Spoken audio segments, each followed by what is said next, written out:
Hello, स्वागत है आप सभी का जीएस विद नमाज में। एक बार फिर से मैं हाजिर हूँ आप सभी के बीच एक नए टॉपिक को लेकर के, जो टॉपिक है इंडिया साइज़। हमने इंडिया के लोकेशन पर पिछले वीडियो में बात कर लिया था।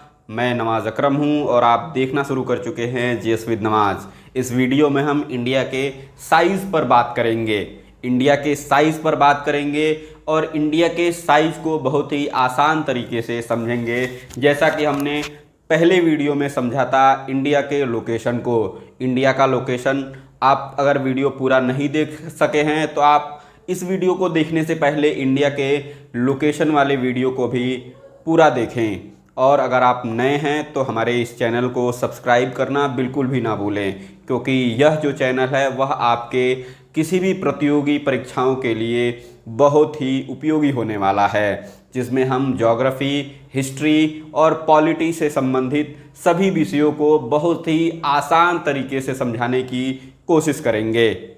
चलिए, आज हम बात करने वाले हैं इंडिया के साइज़ पर, क्योंकि हमने इंडिया के लोकेशन पर पहले भी बात कर चुके हैं। आज हम बात करने वाले हैं इंडिया के साइज़ पर। इंडिया की साइज़, हम सभी को पता है कि हमारा जो देश, जिसको हम अन्य नामों से भी जानते हैं, जिसमें हिंदुस्तान, भारत, इंडिया, यह जो हमारा मुल्क है वह बहुत ही बड़ा मुल्क है, बहुत ही बड़ा देश है, जो लगभग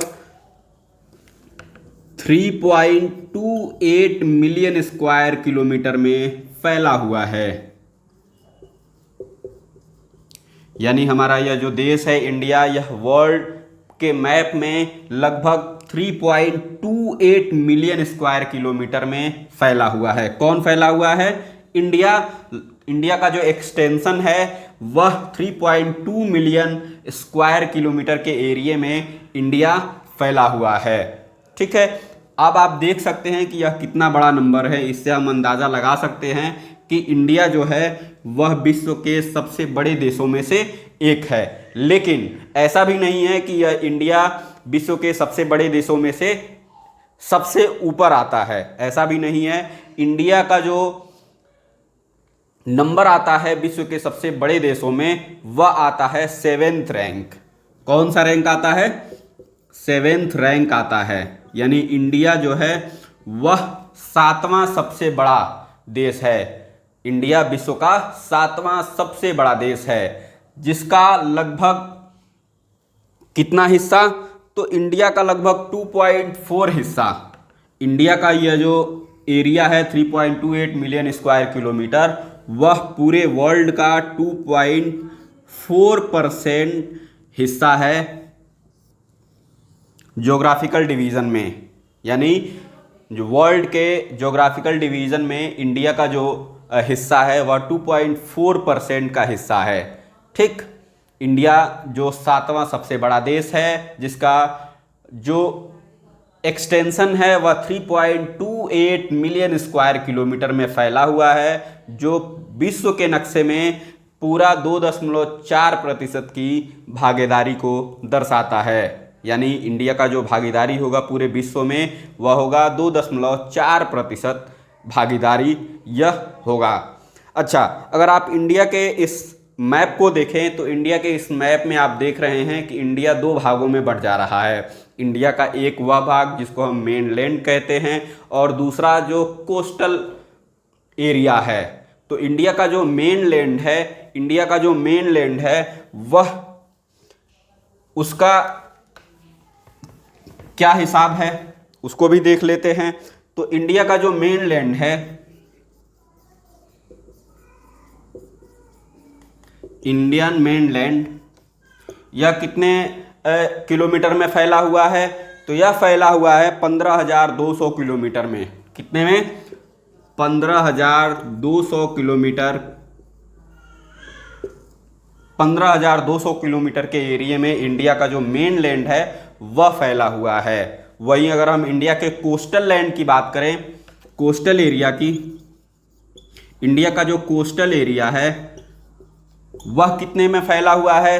तो इंडिया का जो कोस्टल एरिया है, इंडिया का कोस्टल एरिया लगभग 7,516 किलोमीटर में फैला हुआ है। 7,516.6 किलोमीटर के एरिया में फैला हुआ है इंडिया का कोस्टल एरिया। अभी हमने यहाँ पर देख लिया, क्या क्या देखा। सबसे पहले हमने देखा कि इंडिया जो 3.28 मिलियन स्क्वायर किलोमीटर के वास्ट एरिया में फैला हुआ है वर्ल्ड के मैप में, जिसका वर्ल्ड के मैप में 2.4% की भागीदारी नजर आती है इंडिया की। और इंडिया का जो मेन लैंड है कहाँ से कहाँ तक है, तो इंडिया का जो मेन लैंड है 15,200 किलोमीटर के एरिया में फैला हुआ है। वहीं इंडिया का जो कोस्टल एरिया है वह 7,516.6 किलोमीटर के एरिया में फैला हुआ है। ठीक है, इसके बाद मैंने पिछले भी वीडियो में आपको बताया था कि इंडिया का जो यह मैप है, जहाँ से India tropic of cancer India को दो भागों में बांट देता है, एक नॉर्दर्न इंडिया, एक साउदर्न इंडिया। जब हम नॉर्दर्न इंडिया से साउदर्न इंडिया में, मैंने पिछले भी वीडियो में बताया था, जब हम साउदर्न इंडिया में आते हैं, साउदर्न इंडिया में जब हम आते हैं तो हम देख रहे हैं कि हमारा जो इंडिया का जो मैप है वह टेपर होते जा रहा है, जिससे वह क्या करता है कि इंडिया के नक्शे को, इंडियन ओशन को दो भागों में बांट देता है। कौन कौन से भाग में? एक भाग इंडियन ओशन का हो जाता है अरेबियन सी, एक भाग हो जाता है अरेबियन सी, और जो दूसरा भाग होता है वह होता है बे ऑफ बंगाल। दूसरा भाग होता है बे ऑफ बंगाल। यानी हमारा जो इंडिया है वह 22 डिग्री नॉर्थ से जैसे ही वह साउथ की तरफ हम जाते हैं इंडिया के नक्शे में, तो 22 डिग्री नॉर्थ से हम जैसे नीचे की तरफ जाते हैं तो हमारा जो इंडिया है, हमारा जो इंडियन ओशन है वह दो भागों में बढ़ जाता है, अरेबियन सी और बे ऑफ बंगाल में। ठीक है, हमने इंडिया के north south east west extension को भी देखा, जिसके बाद हमें यह पता चला कि इंडिया का जो नॉर्थ साउथ एक्सटेंशन है वह इंडिया के ईस्ट वेस्ट एक्सटेंशन से काफ़ी बड़ा दिख रहा है। चलिए अब हम इंडिया को अपने वर्ल्ड पर भी देख लेते हैं। जैसे ही हम इस वर्ल्ड के मैप में अपने इंडिया को देखते हैं तो यह पता चलता है कि इंडिया जो है वह वर्ल्ड के एशिया कॉन्टिनेंट में स्थित है, जिसका एक प्राइम लोकेशन है। जो सबसे ज़रूरी चीज़ यहाँ पर समझने के लिए है वह यह है इंडिया का लोकेशन, जो हमने पिछले वीडियो में समझा था। लेकिन जब हम वर्ल्ड के नक्शे पे, हम विश्व के नक्शे पे इंडिया को देखते हैं तो इंडिया का बहुत ही प्राइम लोकेशन नज़र आता है, जो है एशिया के ईस्ट और वेस्ट के बीचों बीच है। ठीक है, यानी हमारा जो इंडिया है वह एशिया कॉन्टिनेंट के ईस्ट और वेस्ट के बिल्कुल प्राइम लोकेशन, बिल्कुल बीचों बीच नज़र आ रहा है, जिसका बहुत ही बड़ा योगदान होता है किस पे? ओशंस रूट पे, और इंडिया का और देशों में प्रभाव पर भी। क्योंकि हमारा जो इंडिया के जो हमारे नेबरिंग कंट्रीज हैं, जैसे बांग्लादेश हो गया, श्रीलंका हो गया, ठीक है, और भी जो कंट्रीज हो गए, और कंट्रीज के साथ साथ जो इंडियन ओशन में जो इसका रूट है वह इंडिया के पोजीशन को भी डिसाइड करता है।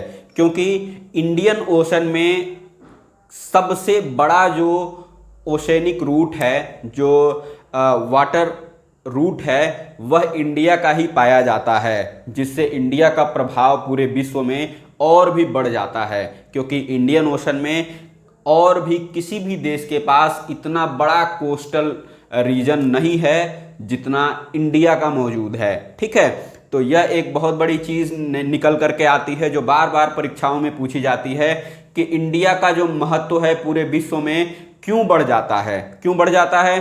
क्योंकि विश्व के नक्शे पर जैसे ही हम इंडिया को देखते हैं तो यह पता चलता है कि इंडिया एशिया कॉन्टिनेंट के बीचों बीच, ईस्ट और वेस्ट के बीचों बीच एक प्राइम लोकेशन पर लोकेट करता है, और इंडियन ओशन में और किसी भी देश के पास उतना बड़ा ओशेनिक रूट नहीं है जितना बड़ा ओशेनिक रूट इंडिया के पास है, जो इंडिया को मदद करता है और अलग अलग देशों से उसके संबंध बनाए रखने में।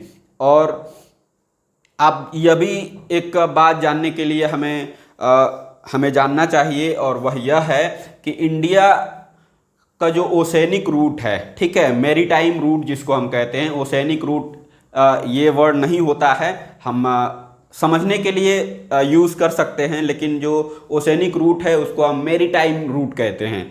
तो ओशेनिक जो रूट है यानी मेरीटाइम, इंडिया का जो मेरीटाइम रूट है वह नया है, ठीक, वह क्या है, नया है। यह भी एक सवाल इस पर बनता है कि इंडिया का ओशेनिक यानी इंडिया का मेरीटाइम रूट जो है वह नया पुराना है या फिर इंडिया का जो लैंड रूट है वह पुराना है। तो इस पर भी एक सवाल बनता है कि इंडिया का कौन सा जो रूट है वह सबसे पुराना माना जाता है। तो इंडिया का जो लैंड रूट है वह सबसे पुराना माना जाता है, जो हमें अन्य देशों से जोड़ता है, जैसे चीन हो गया, बांग्लादेश हो गया, पाकिस्तान हो गया, श्रीलंका हो गया। ये सभी देश, इन सभी देशों से हम मेरीटाइम रूट से पहले भी जुड़े रहे हैं। किस किस रूट से?